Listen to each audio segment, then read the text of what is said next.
Hi, do you know what today's thought? First thought of the new year. Speaking of which, I trust everybody had a really great new year, that it's starting off right for all of you.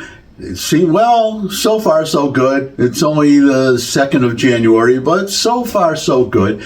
But maybe I don't know, because I'm recording this on December 31st, so I'll just assume that that I'm okay as you're watching this. Anyways, I want to talk about an idea that I have, and this is something that the Doge twins, Ramaswamy and Musk, might be interested in.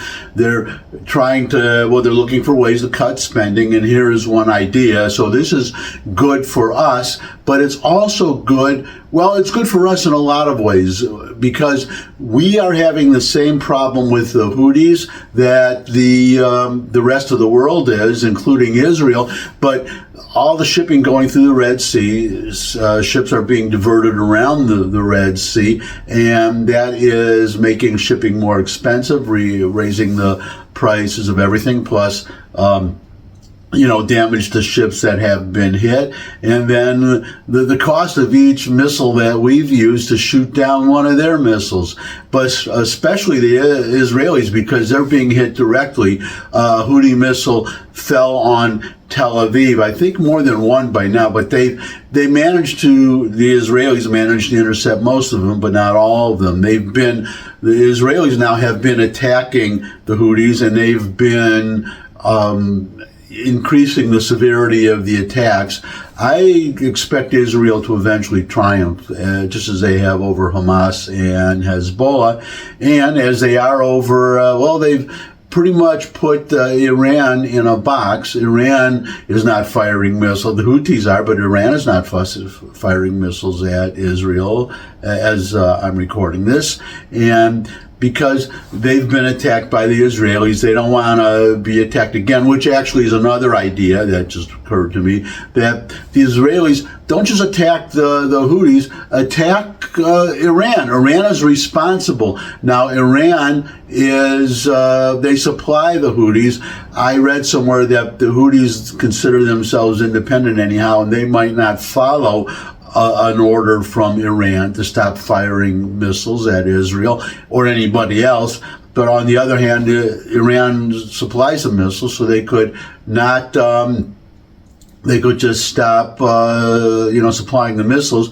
Another alternative would be for the Israelis to attack Iran again or threaten to attack them and let them know privately that if Houthis don't stop firing the missiles, then that the Israelis expect Iran to attack the Houthis. They're closer, and they could invade Yemen, and they could attack the Houthis, fight them on the ground. I don't expect that to happen, but that's an idea. But here's another idea that I have that, as I said, that could help us besides dealing with this missile threat that threatens everybody, including us.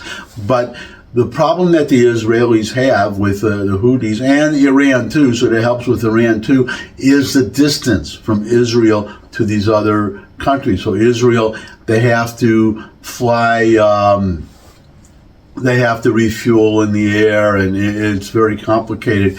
Now, what we have, you saw the thumbnail, I'm going to put it up again. What you're looking at in that photo, obviously those are aircraft carriers, but they are a certain kind of aircraft carriers. They are, the United States Navy, we maintain something called a mothball fleet.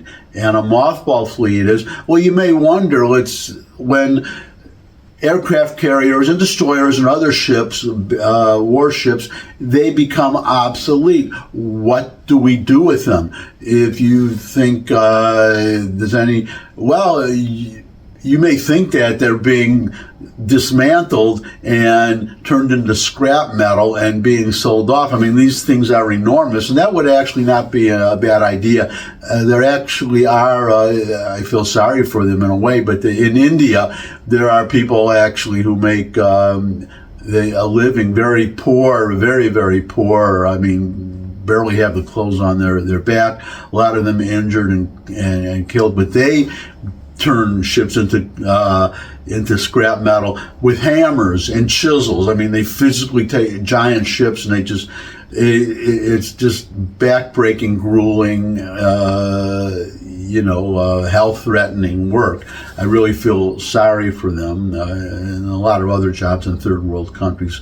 Little aside, but getting back to what we do, we just maintain, we keep these ships and we put them in something called mothball fleet.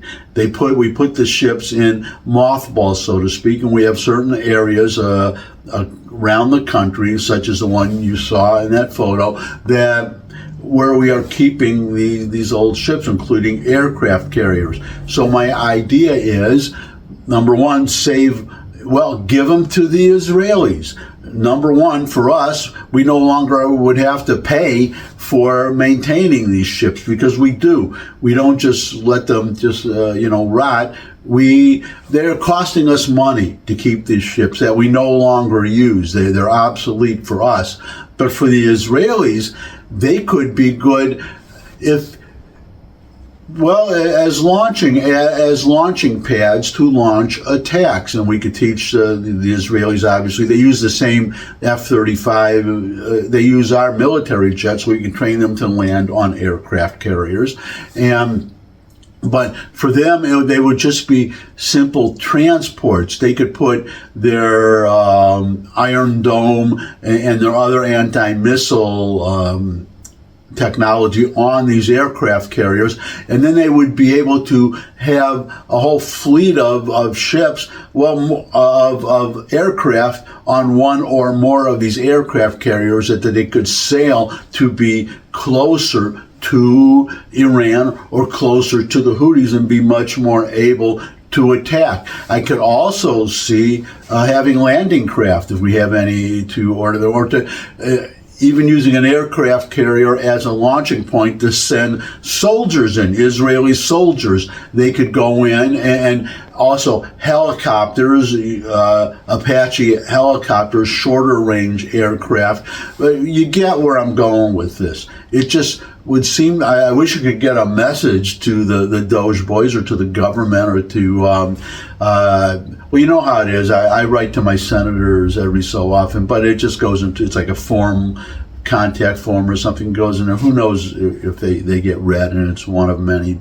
I wish somebody could, if you're watching this and you know anybody, congressman, senator, or somebody, well, if you know Elon Musk, really great, but get this idea, propose this idea to somebody who can do something about it. To me, it just makes so much sense. If the Israelis would want these, that's the thing, would they want them? But if the Israelis would want these aircraft carriers and we don't need them and they're costing us money, then why not give them to the Israelis? And I guess that's my thought for today. Thanks for stopping by. If you have your own thoughts, I would appreciate, you can put them in the comment section below the video. Share this video with anyone you think would benefit from it. If you could subscribe, that would really, really be great. But most of all, come back and see me again. I would love to see all of you again. And I hope everybody has a very happy and joyous, not just New Year, but the whole 2025, and actually 2026, 2027, going forward. And I guess that's it for today. Bye.